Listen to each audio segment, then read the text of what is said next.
Cockroach Janata പാർട്ടിയുടെ സമരം ഡൽഹിയിൽ പുരോഗമിച്ചുകൊണ്ടേയിരിക്കുകയാണ്. അപ്പം ഇതിനെ സിനിമാ ലോകത്തോട്ട് വന്നു കഴിഞ്ഞാൽ നടന്മാരും നടിമാരുമായിട്ടുള്ള പ്രഗത്ഭരായിട്ടുള്ള പലരും ഇതിനെ അനുകൂലിച്ചുകൊണ്ട് രംഗത്ത് വന്നിട്ടുണ്ട്.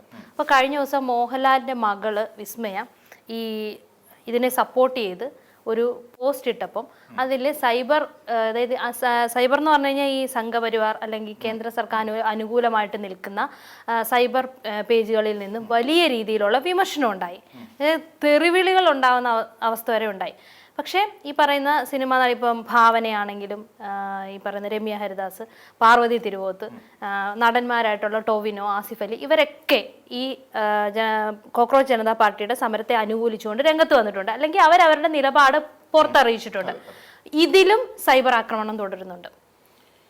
തീർച്ചയായിട്ടും ഇതില് ഏറ്റവും രസകരമായ ഒരു കാര്യം നമ്മുടെ മേജർ രവി എന്ന് പറയുന്ന ഒരു സംവിധായകൻ. അദ്ദേഹം ഏറെക്കാലം സൈനിക സേവനത്തിൽ മേജർ ആയി തന്നെ പ്രവർത്തിച്ച് റിട്ടയർ ചെയ്ത് നാട്ടിലേക്ക് വന്ന ഒരാളാണ് മേജർ രവി. അദ്ദേഹത്തിൻ്റെതായി ഭാരതത്തിന്റെ ദേശസ്നേഹം വിളിച്ചോതുന്ന സൈനികരുടെ കഥ പറയുന്ന 2-3-4 സിനിമകളും നമ്മുടെ മലയാളത്തിന് സംഭാവന ചെയ്ത ഒരാളാണ്. പക്ഷെ മേജർ രവിയെ സംബന്ധിച്ചിടത്തോളം മേജർ രവി ചെയ്തൊരു അപരാധം എന്ന് പറയുന്നത് അദ്ദേഹം സംഖ്യയായി മാറി എന്നുള്ളതാണ്. ഇത്തവണ മത്സരിക്കുക കൂടി അദ്ദേഹം ചെയ്തിരുന്നു. അപ്പം ആ മേജർ രവി വിസ്മയ എന്ന് പറയുന്ന മോഹൻലാലിന്റെ മകൾ ഇതുമായി ബന്ധപ്പെട്ടുകൊണ്ട് കഴിഞ്ഞ ദിവസം പോസ്റ്റ് ചെയ്ത കാര്യം പറഞ്ഞല്ലോ. അപ്പോൾ ആ പോസ്റ്റ് ഇട്ടതിനെ തുടർന്ന് അത് കുട്ടിയാണ്, പിന്നെ മോഹൻലാലിന്റെ മകളുമായി ഏറെ അടുപ്പമുള്ള ഒരാളാണ് മോഹൻലാലുമായി. കാരണം മോഹൻലാലിന്റെ വെച്ചിട്ട് തന്നെയാണല്ലോ 1-2 സിനിമകൾ.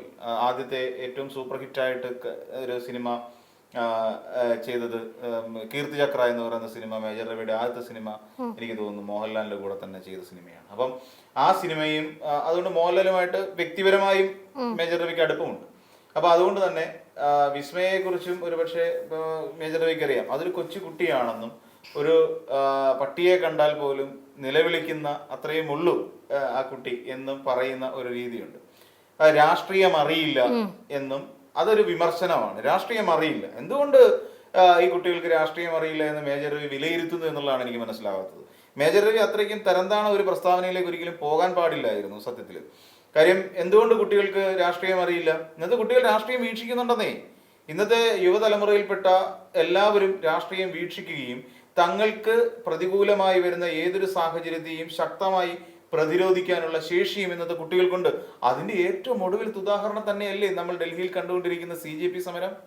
അവരെ പാറ്റകളെന്ന് വിളിച്ചപ്പോൾ അവർ അതിനുവേണ്ടി സ്വരുക്കൂട്ടിക്കൊണ്ട് അവർ ഞങ്ങൾ പാറ്റകളാണ് എന്ന് സ്വയം അംഗീകരിച്ചുകൊണ്ട് കോക്രോച്ച് ജനതാ പാർട്ടി എന്ന് പറയുന്ന ഒരു സംഘടനയ്ക്ക് രൂപം കൊടുത്തു. അപ്പോ പ്രതിഷേധിക്കാനും പ്രതിരോധിക്കാനും പ്രതികരിക്കാനും തക്ക ശേഷിയുള്ള, ഇന്നത്തെ രാഷ്ട്രീയ അവസ്ഥകളെ കുറിച്ച് ചിന്തിക്കാൻ ശേഷിയുള്ള, മനസ്സിലാക്കാൻ ശേഷിയുള്ള, പഠിക്കാൻ ശേഷിയുള്ള കുട്ടികൾ തന്നെയാണ് ഇന്നത്തെ തലമുറയിലുള്ളത്. ഒരിക്കലും വിസ്മയ മോഹൻലാലിനെ പോലുള്ള ഒരു പെൺകുട്ടിയെ ഒരിക്കലും മേജർ രവിയെ പോലെ ഒരു സംവിധായകൻ അല്ലെങ്കിൽ ഒരു ഔദ്യോഗിക സ്ഥാനത്തിരിക്കുന്ന ഒരു വ്യക്തി അങ്ങനെ അണ്ടർ എസ്റ്റിമേറ്റ് ചെയ്യരുത്. അല്ല, അതിന്റെ പിന്നിലുള്ള രഹസ്യം നമുക്ക് കൃത്യമായിട്ട് അറിയാം. സംഘപരിവാർ അജണ്ട ഉള്ളത് കൊണ്ടും ആ ആശയത്തിനോട് പൊരുത്തപ്പെട്ട് നിൽക്കുന്നത് കൊണ്ടുമാണ് പുള്ളിയുടെ ഭാഗത്തു നിന്ന് അങ്ങനെ ഒരു നീക്കം ഉണ്ടായത്. പക്ഷേ എന്നെ സംബന്ധിച്ചിടത്തോളം കുറച്ച് മാന്യമായി മേജർ രവി പറഞ്ഞു എന്നുള്ളതാണ്. അതേസമയം അദ്ദേഹത്തിന്റെ മനസ്സോടുകൂടി നിൽക്കുന്ന ഈ നാട്ടിലെ സംഘപരിവാരങ്ങൾ, അങ്ങനെ തന്നെ പറയേണ്ടി വരും, സംഘികൾ എന്ന് തന്നെ വിളിക്കേണ്ടി വരും, അവർക്ക് മാന്യമായി സംസാരിക്കാൻ അറിയില്ല എന്നുള്ളതാണ്. അതിനകത്തിൽ ഏറ്റവും രസകരമായ ഒരു കാര്യം അതാണ്. മാന്യത എന്ന് പറയുന്നത് ഇവർക്ക് തൊട്ട് തെറിച്ചിട്ടില്ല. ഇപ്പൊ തന്നെ ഗോപാലകൃഷ്ണൻ, അഡ്വക്കേറ്റ് ബി ഗോപാലകൃഷ്ണൻ, നമുക്കറിയാം കൊടുങ്ങല്ലൂരിൽ നിന്ന് മത്സരിച്ച ഒരാളാണ് അഡ്വക്കേറ്റ് ബി ഗോപാലകൃഷ്ണൻ എന്നെനിക്ക് തോന്നുന്നു. ഗുരുവായൂരിൽ നിന്ന് മത്സരിച്ച ഒരാളാണ് അഡ്വക്കേറ്റ് ബി ഗോപാലകൃഷ്ണൻ. അദ്ദേഹം ഇവിടെ ഗുരുവായൂരിലെ നിയമസഭാ തെരഞ്ഞെടുപ്പുമായിട്ട് പറഞ്ഞ വർഗീയതയൊക്കെ നമുക്കറിയാം. ഒരു ഹിന്ദു ഗുരുവായൂരിൽ നിന്ന് പോകണം എന്ന ഏറ്റവും MLA ഇല്ല കാലങ്ങളായി. അതെ, അത്രയ്ക്ക് വൃത്തികേട്, ജാതി വെറിയും പിടിച്ച് വർഗവെറിയും പിടിച്ച് നടക്കുന്ന ഒരാളാണ് ഈ അഡ്വക്കേറ്റ് ബി ഗോപാലകൃഷ്ണൻ. അദ്ദേഹത്തിനെ ഈ നാട്ടിലുള്ള പല ആൾക്കാരും വേറൊരു പേരിലാണ് വിളിക്കുന്നത്. അത് ഞാൻ പറയുന്നില്ല, ആ പേര് പലർക്കും മനസ്സിലായിട്ടുണ്ടാവും എന്ന് തോന്നുന്നു. അപ്പൊ ആ പേരിലാണ് അദ്ദേഹത്തെ അറിയപ്പെടുന്നത്. അദ്ദേഹം രഞ്ജിനി ഹരിദാസ് എന്ന് പറയുന്ന പിന്നെ നമ്മുടെ ആങ്കർ വളരെ കാലമായി നമുക്കറിയാം പല ചാനൽ ഷോകളിലും വളരെ ശ്രദ്ധേയമായി, എനിക്ക് തോന്നുന്നു ചില ആക്സെന്റുകൾ മലയാളത്തിന് സമ്മാനിച്ചുകൊണ്ട് ശ്രദ്ധേയമായ, ഇംഗ്ലീഷിൽ കലർന്ന ഒരു ആക്സെന്റ് മലയാളത്തിന് സമ്മാനിച്ചുകൊണ്ട് ശ്രദ്ധേയമായ ഒരു പിന്നെ ആങ്കറാണ്, ടെലിവിഷൻ താരമാണ്. ആ ടെലിവിഷൻ താരം അവിടെ പോയിരുന്നു, ഡൽഹിയിൽ പോയി ആ CJP സമരത്തിന് ഐക്യദാർഢ്യം പ്രഖ്യാപിക്കുന്ന ഒരു സാഹചര്യമുണ്ട്. ചെറുപ്പമാണല്ലോ, അവിടെ ഞാനെന്താ പറഞ്ഞത്, ഈ പറയുന്ന രഞ്ജിനി ഹരിദാസിന് ആങ്കറിങ് എന്ന് പറയുന്നതിൽ നിന്ന് പൈസ കിട്ടുന്നില്ല, അല്ലെങ്കിൽ അങ്ങനെ ആങ്കറിങ്ങിന്റെ അവസരങ്ങൾ നഷ്ടമായി, അതോടൊപ്പം തന്നെ സിനിമ അഭിനയമില്ല, അതിൽ നിന്നും കാശ് കിട്ടാതായപ്പോൾ പണം വാങ്ങിക്കൊണ്ട് രഞ്ജിനി ഹരിദാസ് ഡൽഹിയിൽ പോയി എന്നാ പറഞ്ഞത്. പണം വാങ്ങിക്കൊണ്ട് രഞ്ജിനി ഹരിദാസ് ഡൽഹിയിൽ CJP സമരത്തിന് പോയി. ഇവിടെ ഒരു പറ്റം ആൾക്കാർ പ്രചരിപ്പിക്കുന്ന അമേരിക്കൻ ഫണ്ടിങ് CJPക്ക് നടക്കുന്നു. American funding, Trump my friend എന്ന് പറഞ്ഞ ഒരു നേതാവാണ് അവിടെ ഇരിക്കുന്നത് അല്ലേ? ട്രംപ് മൈ ഫ്രണ്ട് എന്ന് പറഞ്ഞ ഒരാൾ അവിടെ ഇരിക്കുന്നത്, എവിടെ? കേന്ദ്രം ഭരിച്ചുകൊണ്ടിരിക്കുന്നത്. എന്നിട്ടാണ് അമേരിക്കൻ ഫണ്ടിങ് നടക്കുന്നു, ഇതൊക്കെയാണ് പറയുന്നത്. സോനം വാങ്ചുക്കിന് വേറെ എവിടുന്നോ ഫണ്ടിങ് വരുന്നുണ്ട് അല്ലെ, അവിടെ നിരാഹാരം വരുന്ന ഒരാൾക്ക്. അപ്പൊ ഈ രീതിയിലാണ് ഇവരിതിനെ കാണുന്നത്. അതേസമയം നമ്മുടെ ചെറുപ്പക്കാരായിട്ടുള്ള നടീനടന്മാരെ നമ്മൾ ആലോചിച്ച് നോക്കും. ഇപ്പൊ ഭാവന, റീസെന്റ് ആയിട്ട് ഭാവന അതിനോട് പ്രതികരിച്ചില്ലേ? ഇവരുടെ ശത്രു രാജ്യത്തുള്ളവരെ കാണുന്ന പോലെയാണോ നമ്മുടെ നാട്ടിലെ കുട്ടികളെ കാണേണ്ടതെന്ന് ഭാവന ചോദിച്ചു. തന്റെ ഇടമുള്ള ചോദ്യമാണതെല്ലാം.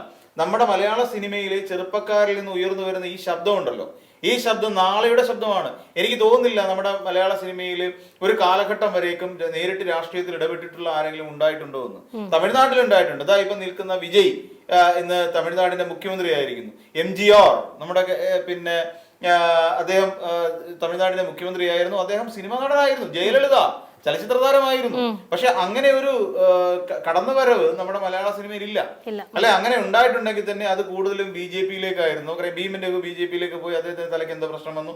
പിന്നീട് സുരേഷ് ഗോപി BJPയിലേക്ക് പോയി. സുരേഷ് ഗോപിയുടെ അവസ്ഥ നമുക്ക് ഇപ്പോൾ കണ്ടുകൊണ്ടിരിക്കുകയും ചെയ്യുന്നുണ്ട്. അപ്പം മലയാള സിനിമയിൽ നിന്നും BJPയെ അനുകൂലിച്ചുകൊണ്ട് നിലനിന്നിട്ടുള്ള എല്ലാവരുടെയും അവസ്ഥ എന്ന് പറഞ്ഞാൽ പക്ക അവര് വേറൊരു തലത്തിലേക്ക് മാറുന്നു. അവരുടെ മനോനിലയിൽ പോലും മാറ്റം വരുന്നു. ഈ സുരേഷ് ഗോപിയെ കുറിച്ച് പറയുമ്പോൾ സുരേഷ് ഗോപിയുടെ മോനുണ്ടല്ലോ, ആ മകൻ അതിനെക്കുറിച്ച് പ്രതികരിച്ച എങ്ങനെയാ?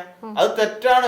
ഈ പറയുന്ന അവരോട്, ആ ചെറുപ്പക്കാരോട് പെരുമാറേണ്ടത് ഇങ്ങനെയല്ല ഭരണകൂടം എന്നാണ് ഇളയ മോൻ പറഞ്ഞിരിക്കുന്നത് സുരേഷ് ഗോപിയുടെ.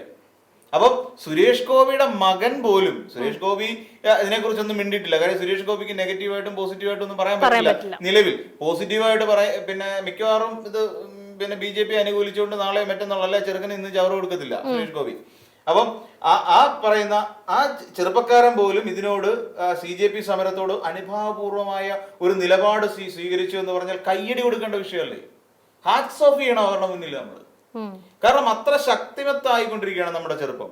അപ്പൊ നമ്മൾ ടൊവിനോ തോമസ് ഇന്ന് മലയാള സിനിമയിലെ യൂത്ത് ഐക്കൺ എന്നുള്ള നിലയിലേക്ക് വളർന്നുകൊണ്ടിരിക്കുന്ന ഒരു താരമാണ് ഈ ടൊവിനോ തോമസ്. ടൊവിനോ ഇതിനെതിരെ അതിനെ അപലപിച്ചു, ഇത് തെറ്റാണ് എന്നുള്ള കാര്യം ചൂണ്ടിക്കാണിച്ചു ടൊവിനോ തോമസ്. ടൊവിനോ തോമസ് അത് ചൂണ്ടിക്കാണിച്ചപ്പോൾ ടൊവിനോയുടെ തൃശ്ശൂരെ വീട്ടിന്റെ ഫ്രണ്ടിൽ കുറെ സംഘികൾ വായി മൂടിക്കെട്ടിക്കൊണ്ടിട്ട് ടൊവിനോ തോമസിന്റെ ഇടയ്ക്ക് പ്രതിഷേധം.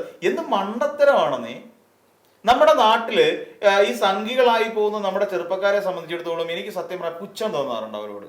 അവർ എന്തിനാണ് അവർ അതിൽ വിശ്വസിക്കുന്നത്? നിങ്ങൾ വേറെ ഏതെങ്കിലും രാഷ്ട്രീയ പാർട്ടിയിൽ വിശ്വസിക്കണമെന്ന് പറയുന്നില്ല. നിങ്ങൾ ആലോചിക്കുക, നിങ്ങൾക്ക് ശരിക്കും പറഞ്ഞു കഴിഞ്ഞാൽ നിങ്ങളെ കൂടി ബാധിക്കുന്ന വിഷയങ്ങൾക്ക് വേണ്ടിയിട്ടാണ്. ഇപ്പം കയ്യെ രാഹിയും കെട്ടിക്കൊണ്ട് നീറ്റ് പരീക്ഷ എഴുതാൻ പറ്റില്ല. ശരിയാ അല്ലെ? ഞാൻ RSSകാരനാണ്, എനിക്ക് നീറ്റ് പരീക്ഷ എഴുതുകയും വേണം. ഞാൻ അവിടെ പോയി സംഘപരിവാറിന്റെ ആലയത്തിൽ പോയിട്ട് അവരുടെ എന്തോ ഇതുണ്ടല്ലോ, പിന്നെ ശാഖയിൽ പോയി ഗുസ്തി പിടുത്തവും കഴിഞ്ഞിട്ട് പിന്നെ കാക്കി നിക്കർ ഇട്ട് വെള്ള ഉടുപ്പ് ഇട്ട് തലയിൽ ഒരു തൊപ്പിയും വെച്ച് കയ്യെ രാഹിയും കെട്ടിക്കൊണ്ട് നീറ്റ് പരീക്ഷയ്ക്ക് കയറാൻ സമ്മതിക്കുമോ ആരെങ്കിലും? ഇല്ല, സമ്മതിക്കുമോ? അവരുടെ കയ്യെ രാഖി കെട്ടുക എന്ന് പറയുന്ന അവരുടെ അവകാശത്തെ പോലും നിഷേധിക്കുകയാണ് നീറ്റ് പരീക്ഷ. അവരപ്പോ എങ്ങനെയാ ഇതിനെ ചോദ്യം ചെയ്യണ്ടേ? സ്വാഭാവികമായിട്ടും കാക്കി നിക്കറിട്ടുകൊണ്ട് പിന്നെ ഇതിനകത്ത് കയറാൻ പറ്റുമോ? ഇല്ല.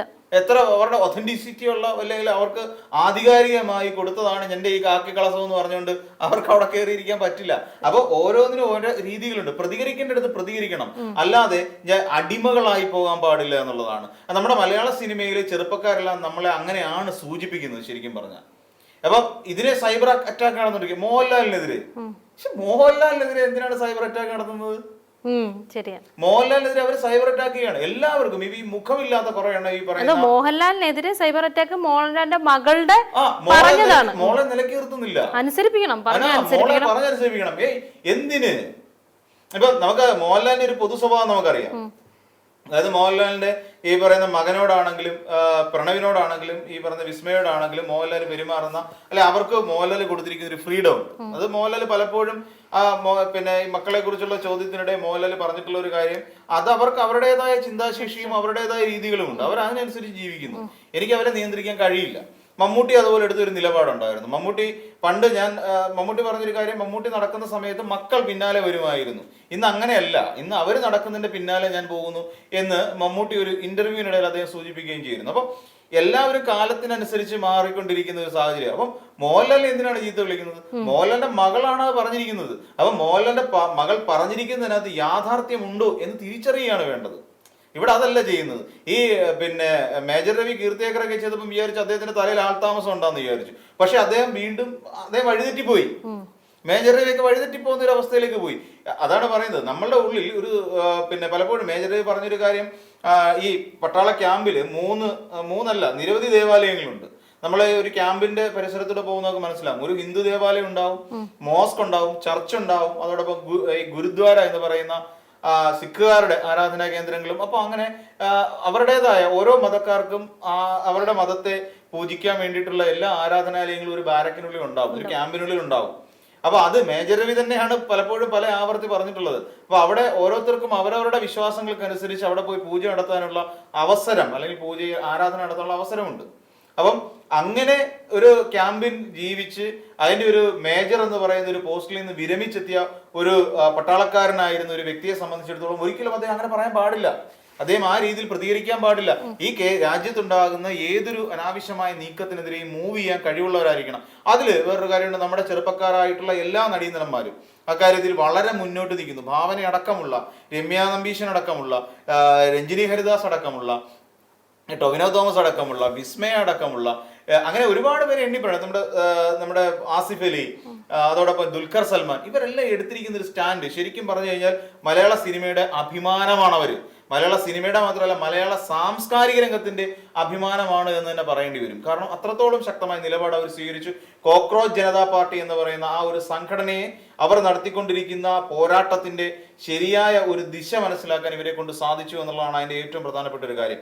അത് പിന്നീട് വന്ന രാഷ്ട്രീയ പാർട്ടികൾ തന്നെ മുതലെടുത്തു എന്നുള്ളത് വേറൊരു തലം. അപ്പോൾ അതിനെതിരായി ഇനി ആരൊക്കെ എങ്ങനെയൊക്കെ പ്രതികരിച്ചിരുന്നാലും ശരി, അല്ലെങ്കിൽ ഈ പറയുന്ന പോലെ സിനിമാ മേഖല വളരെ കൃത്യമായി അതിനെ കണ്ടു, വിശകലനം ചെയ്തു. കാര്യം എന്താ, ജെൻസി എന്ന് പറയുന്നവരാണ് നാളെയുടെ വാഗ്ദാനങ്ങളാണ് തെരുവിൽ കിടന്ന് തല്ലി മേടിക്കുന്നത്. നാളെ നമ്മളുടെ കുട്ടികളും വളർന്നു വരാനുള്ളതാണ്. അപ്പൊ അവർക്കും ഇതേ അനുഭവം നേരിടാതിരിക്കാൻ വേണ്ടിയിട്ടാണ് ഇന്ന് ആ പാവപ്പെട്ട ആ കുട്ടികൾ അങ്ങനെ ഒരു സംഘടന ഉണ്ടാക്കിക്കൊണ്ട് സമരമുഖത്തിരിക്കുന്നത്. നമുക്ക് അവർക്കൊപ്പം നിൽക്കാനേ നമുക്ക് പറ്റൂ, നമ്മൾ അവരൊപ്പം നിന്നേ പറ്റൂ എന്നുള്ളതാണ് നമ്മുടെ മലയാള സിനിമയാണെങ്കിൽ നമ്മൾ മലയാളികൾ ഒരുമിച്ചെടുക്കേണ്ട, അല്ലെങ്കിൽ രാജ്യത്തുള്ള ഓരോരുത്തരും ഒരുമിച്ചെടുക്കേണ്ട ഒരു തീരുമാനം അത് തന്നെയാണെന്ന് എനിക്ക് പറയേണ്ടി വരും.